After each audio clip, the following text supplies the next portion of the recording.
He's the person who killed the hippo. And he's German. So he knows his job. And they are Pepe's. All right. Here. And just next, just on the right here, thank you. Okay. Everyone just there, please. Look up, All together. Izquierda. And one more time, just on the right here. Derecha. Thank you. All right, a killer view. Allá arriba. Acá. There. Good. Good. Yeah. Dankeschön. Thank you. Okay. Nelson Pablo. Italia. Yes. They are the producers. Yes. En el medio. Acá. Yeah. Look up, Pemoy. Allá. Next. Derecha. And just on the end here on the A la right. izquierda, por favor. Sí. Izquierda. Allá.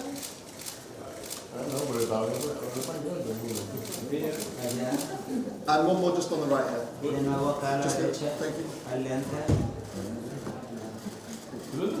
Sí. And one more, Pemoy. Allá arriba.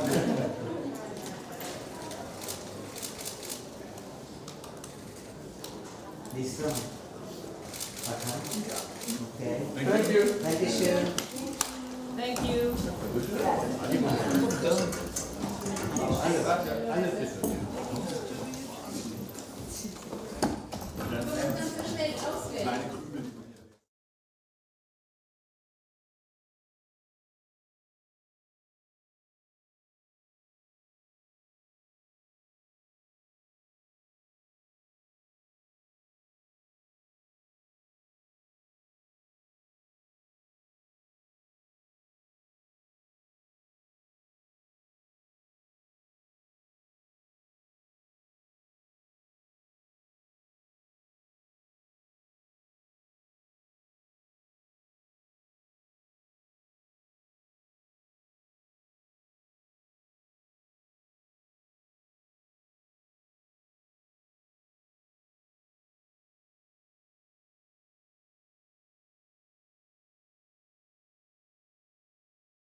Coming up next is the press conference for the film Pepe by Nelson Carlos de los Santos Arias from the Dominican Republic. He has put his home country on the world map of cinema, and he was also a DAAD scholar in Berlin. So it's all the better that his film is now screening in competition here in Berlin. A very poetic film in which sounds, voices and noises are as important as the images. It tells the story of a hippopotamus, Pepe. Maybe it's already dead, we don't really know. Maybe only his voice is still alive. A very playful and at the same time very authentic film, Pepe.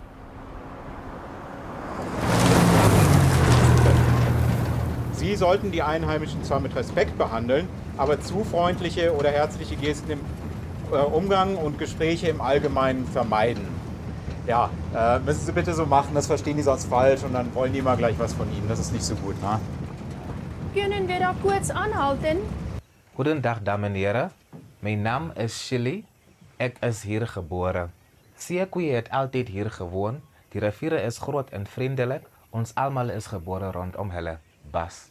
Ja, also wie gesagt, er sagt, er ist hier geboren und die Leute wachsen hier ganz normal mit den Nilpferden auf. Ist gar nichts Besonderes, ist ganz normal hier. Gaan aan Chili? Sommige mensen glo dat die dieren vir ons waarsku oor slegte dinge wat met ons gaan gebeur. Vir ons leer elke dier iets. Bas. Ja, also die glauben hier, dass jedes Tier dem Menschen was beizubringen hat und die Nilpferde, die warnen den Menschen vor Gefahren und bösen Absichten und solche Sachen, ja.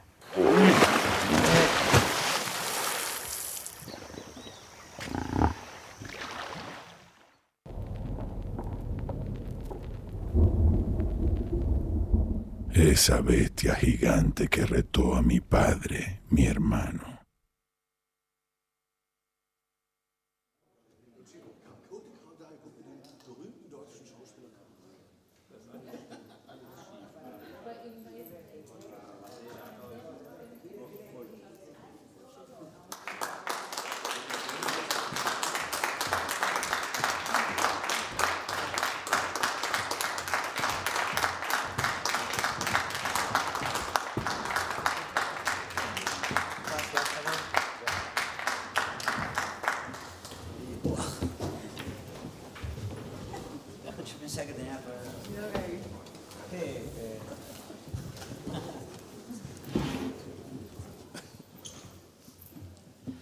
Guten Morgen.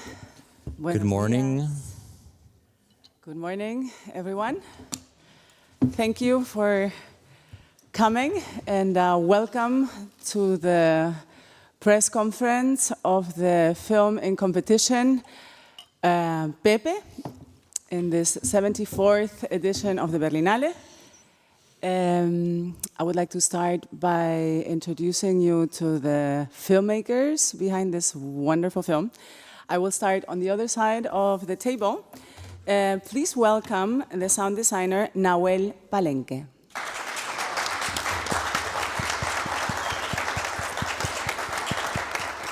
Next to him, interpreting the Afrikaans Pepe, Farid Machila. Welcome. And also interpreting Pepe, but the Paisa Pepe, please welcome John Narvaez. Producer Pablo Lozano. The producer Tania Valete. And they're responsible for it all because not only did he direct the film, he also wrote it. He actually also did the direction of photographing, and he's the editor. He also did the music and the sound design. Please welcome Nelson Carlos de los Santos Arias. Thank you very much. We have already a question here on the right. Malik Berkati, Switzerland. I would like, the sound design is very rich, intense and complex. I would like to know how did you conceive it? Nelson, you want to start? Because he started. No, yes, exacto. What is it? Forgot. Sorry. What was the question? Because I thought, yes, I said I heard sound design and I just thought, okay, it's not for me. It's very rich and complex. How did you design it, conceive it? Okay, so first, so we can understand the dynamic of the work. I think what I do basically, I mean, I do this sound design in the sense that I don't conceive the editing without, I cannot, because I do the editing myself, and I don't conceive a cut in the editing, the rhythm, the pace, without understanding how the film is going to work in terms of sound, and also in the sense that I produce, I think cinema and in the articulation between images and sound is what, the grammar of it. So when I finish this editing, this cuts, is already bring this certain type of sound design, it goes to professionals. Because, I mean, what we understand about sound design, and Nahuel can explain a little bit better, it's just not the ideas of being creative in the sound. There's many other things, like every Foley, like all the ambience, all the cleaning of the dialogues, like how, a lot of different tracks, and becomes a very complex work, and where basically what I delivered to Nahuel, it's something that serves me as an editor, as a filmmaker, and then of course this come another dimension. And Nahuel and I have been working since my last film, and I hope we can continue working there. Okay. And the things I can add is maybe that we made a 3 weeks shooting, but mostly with sound. So we went to Colombia and we record a documentary part of the movie, searching for the hippopotamus. But what I did in those 3 weeks was to get the materials with a lot of mics, so we can have a good starting point for everything. So yeah, it's a very complex actually sound production and the shooting. You know, like you say that a sound design. Noel was the one who told me that, and also my professor when I was in school, that the sound design actually starts in the microphone that you choose. You know, and Noel it's an incredible sound recorder. It's like in the field. It's a person that create almost an installations when we are in the territory.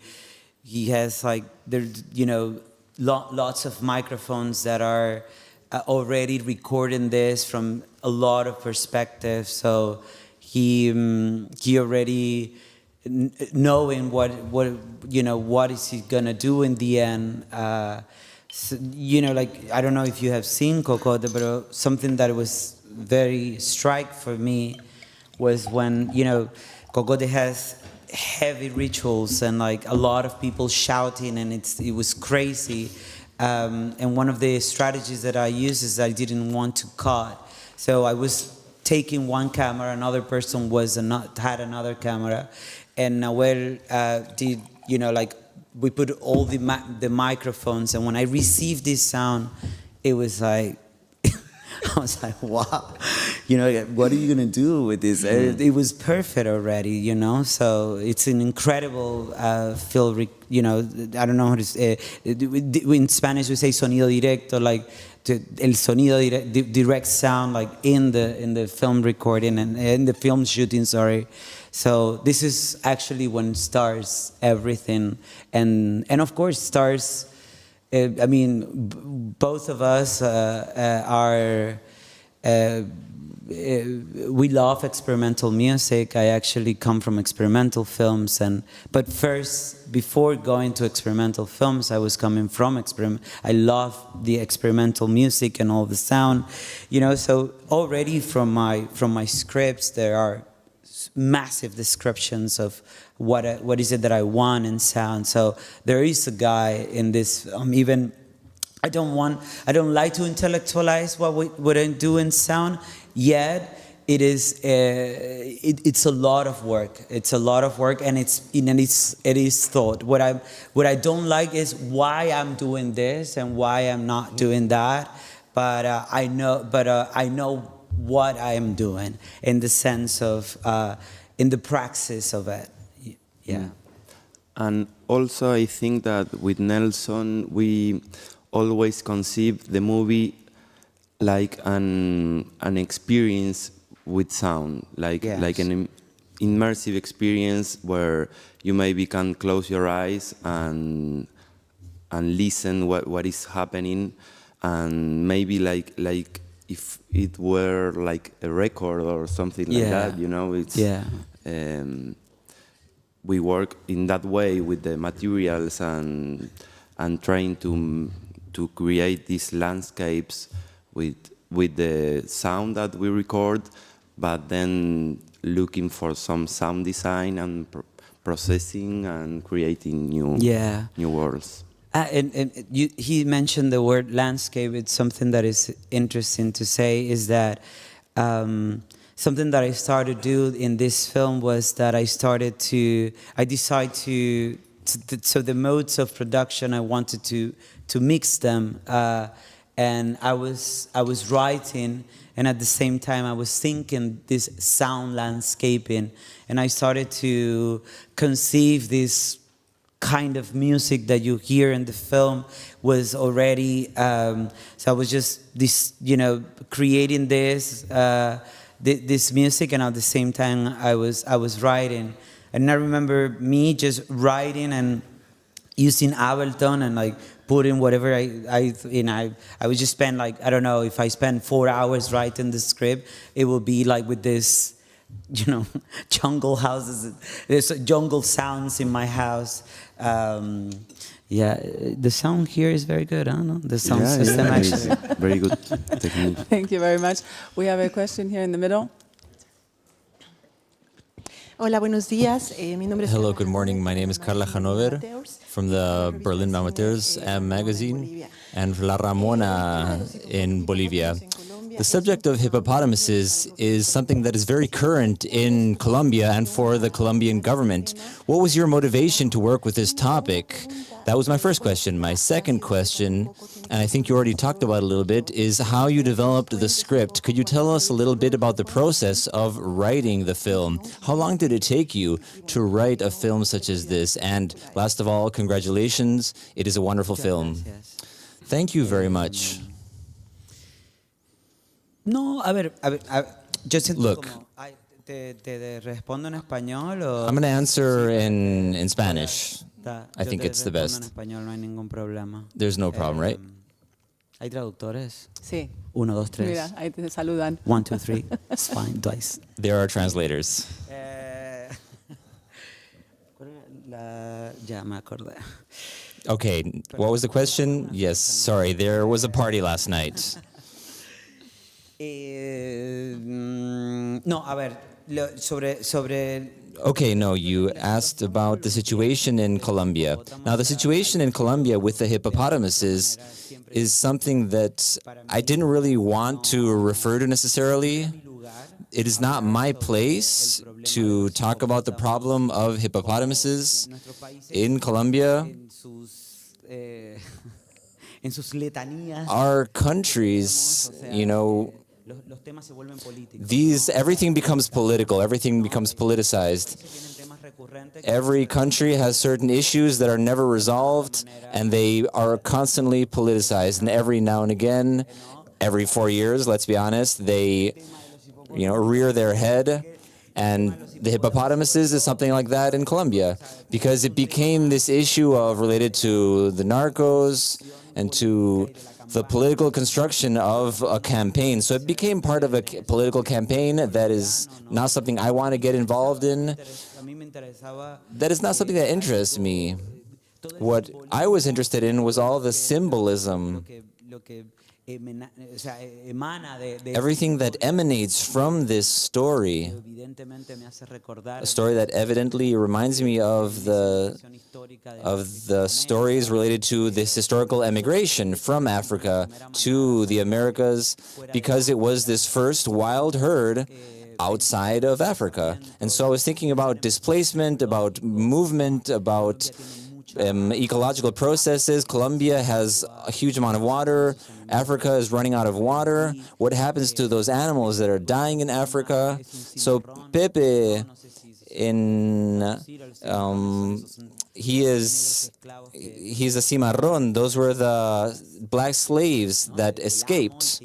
They escaped from their masters and they went to live in the mountains. That is called a cimarrón.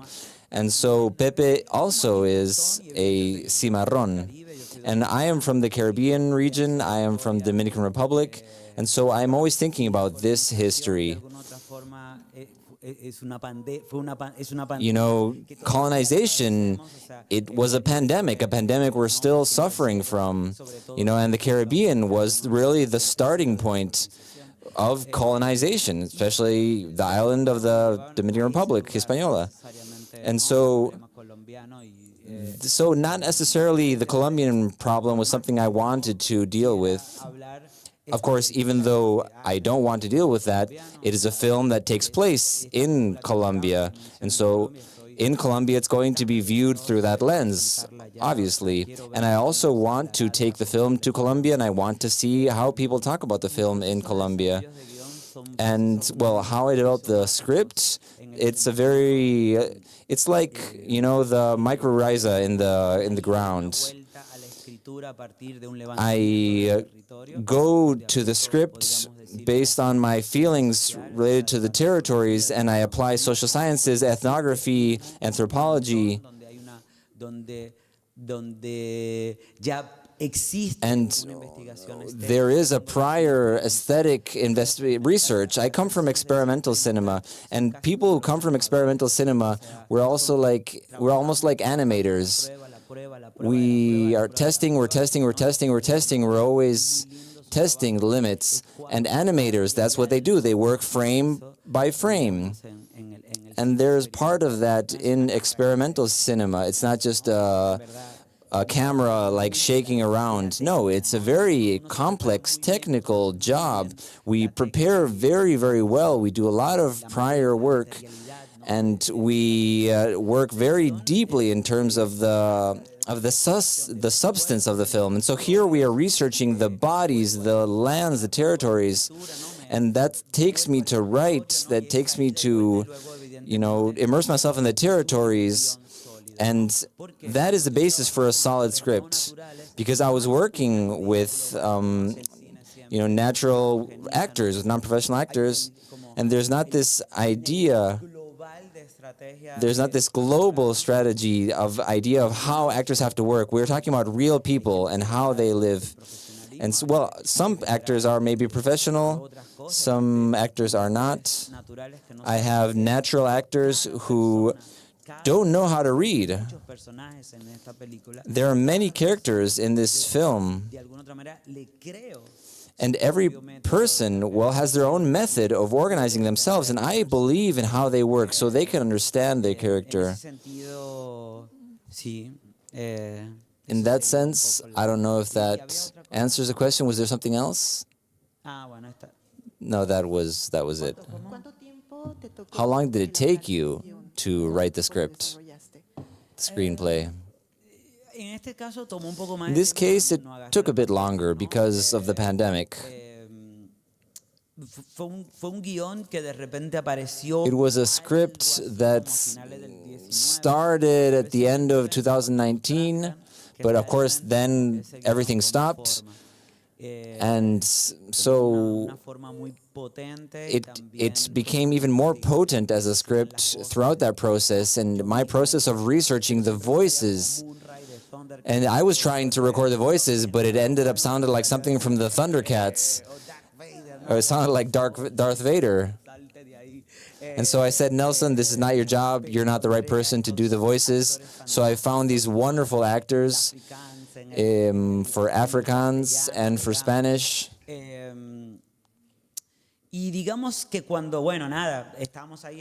And well, again, we were just waiting for them to let us go and film. The script was ready. We were waiting for them to let us go and film, which was March 2021. And that's when I went back after a long pause, and I went to see, okay, what did I actually write here? Does this establish a true dialogue with the land? And well, the dialogues themselves, that comes after the casting.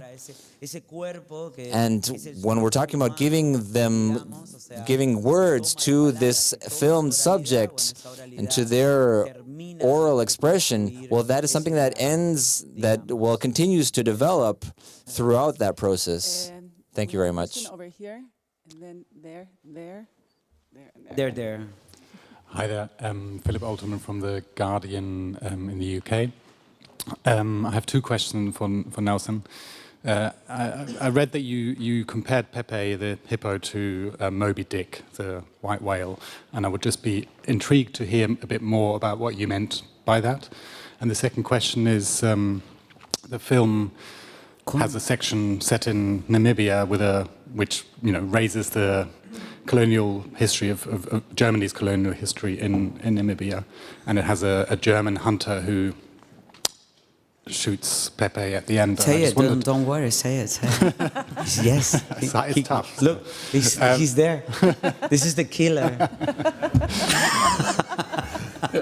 I just wondered why you'd chosen to introduce that, to have that German dimension there. But where did I say that? I want to know. I want to show me where did I say Moby Dick? Really, I didn't. Did I say that? No. Who told you that? It's online. Online? It's me saying it. I think so. Yeah, that's why I read it. Yeah. No, I actually never. I never read Moby Dick. So it's weird. No, I don't think so.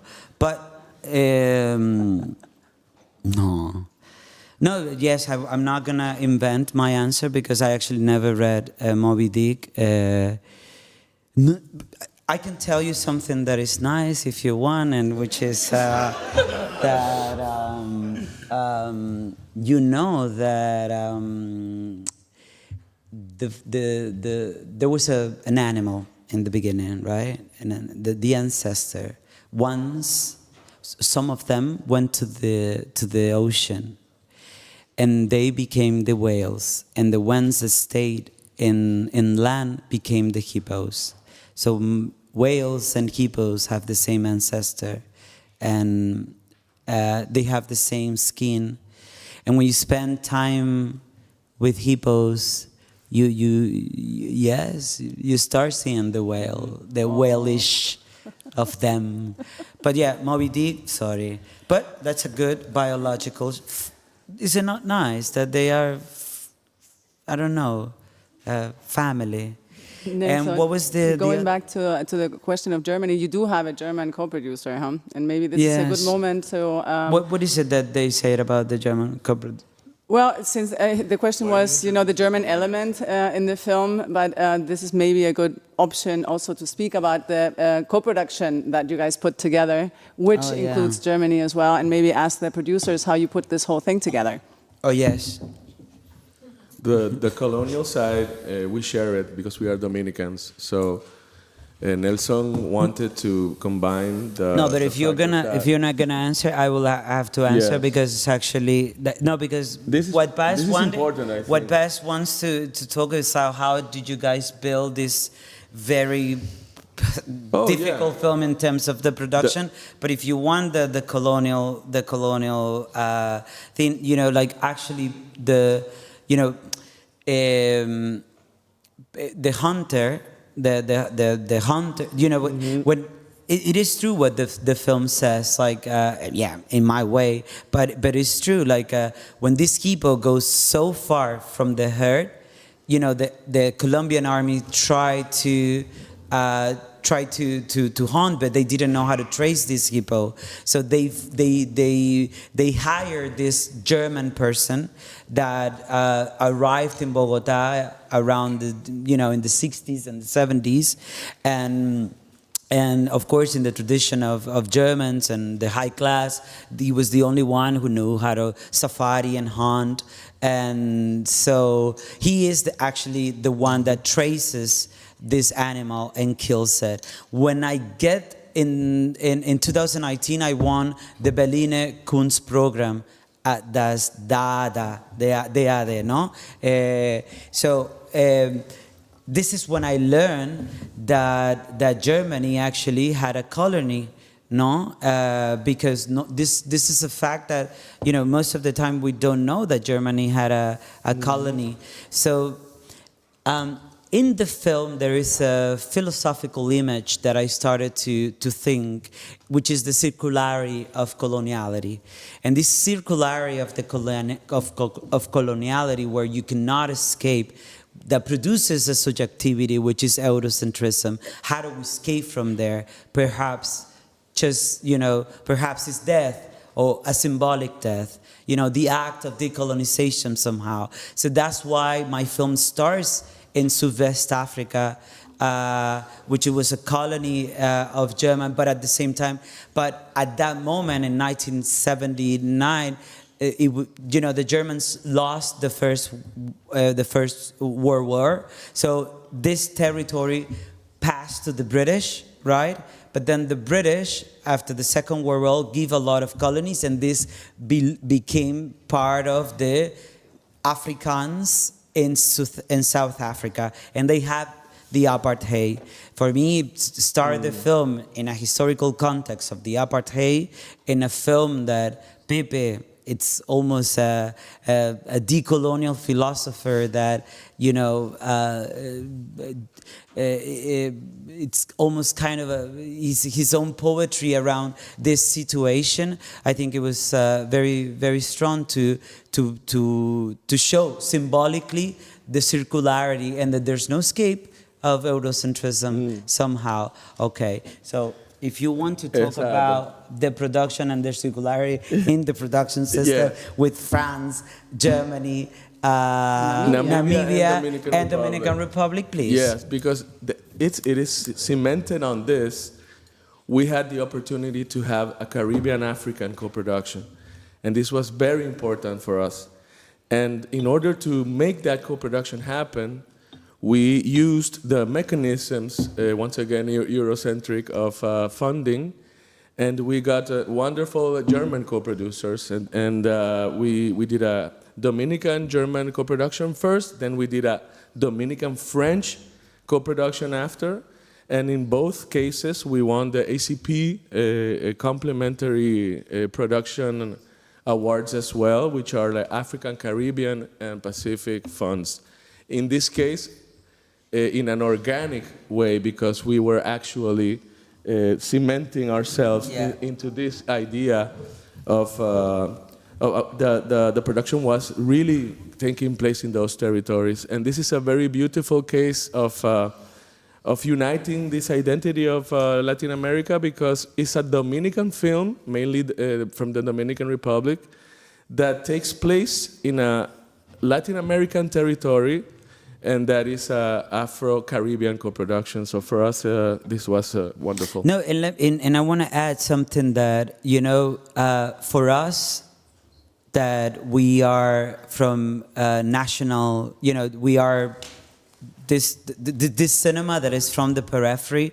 It's almost that we are, it's like a prison somehow. We can only make national cinema in this funding system. It is the Europeans or maybe the Americans who can actually receive money and go out in the world and make films and be able to speak about the world. And that is something that it was very hard to make, because like in terms of a structure, right? Like in terms of a structure and the funding structure, it is basically almost impossible for us to actually, okay, I'm Dominican, but you know what? I want to talk about the world. I want to go. So that was a hassle. So I actually want to, and our film commission, the Dominican Film Commission, had to make malabares. I don't know how to say that in English. Like we had to innovate every step of the way. He had to juggle in order to say, okay, how are we gonna try to. And this was a very, you know, it seems like a production decision, but it's also a political decision, because, yes, I mean, we are trapped in this idea of national cinema. And for me, that I always wanted to talk about the world. I left my country when I was 20 years old. I've been living all over the place. And actually, you know, like the things that I want to talk, you know, not necessarily are, of course, I always think through my Dominicanness or my Caribbean, because I am from there. I cannot, you know, there is something very, very, very important to understand. We cannot get out of our cultural context, but we can be aware of it. So, and of course, this awareness is through, you know, getting to connect to others, to put the world in relation. So this voice, this universal voice, is never from us, you know? And that, because we always, you know, let me tell you something.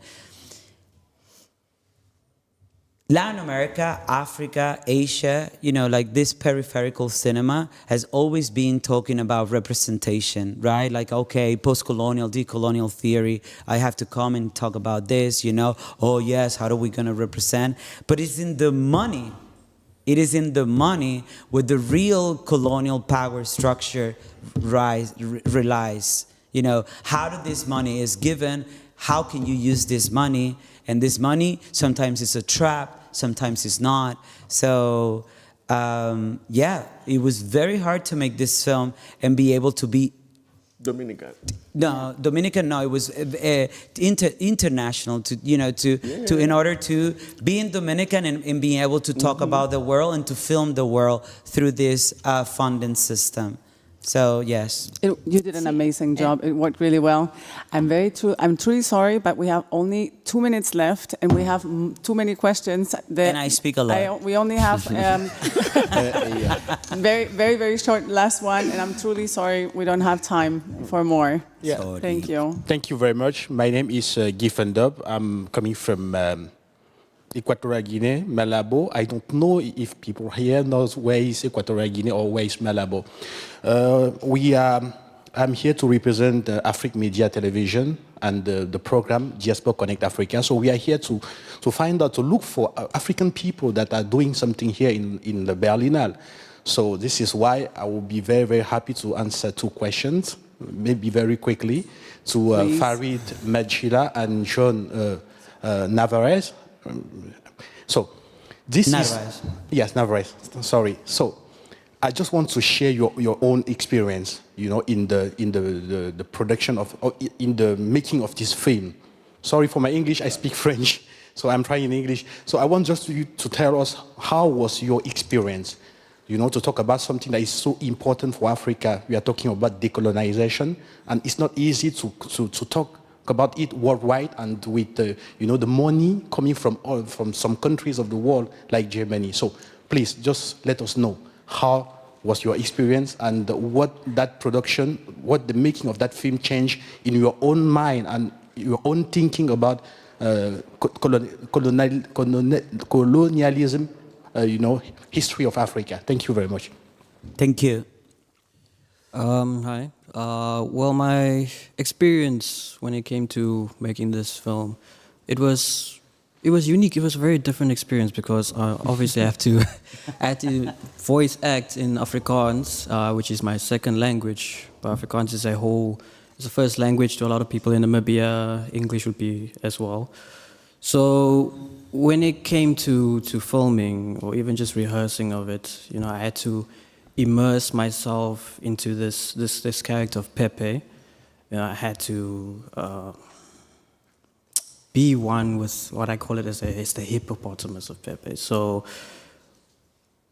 wanting to be part of this whole co-production, to make Namibia not just a country, but to bring forth the film industry.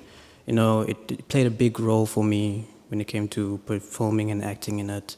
So when it came to also just the whole idea of colonialism for Namibia and the whole film, and a lot of people will be like, okay, well, you know, there's a German actor who kills Pepe, you know, who's from Namibia, and he's taken all the way to Colombia and all of that.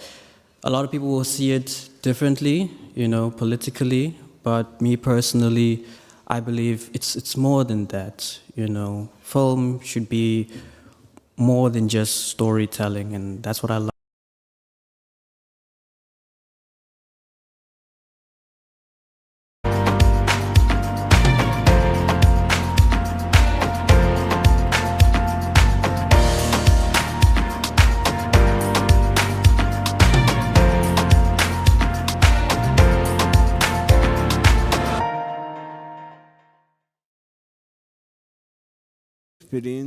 My experience in this film continues. You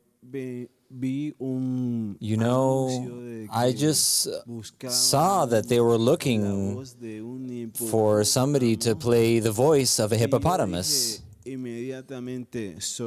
And when I saw that, I said, hey, this is me. But they just didn't know it yet, that I was the right person. I knew it, but they didn't know it.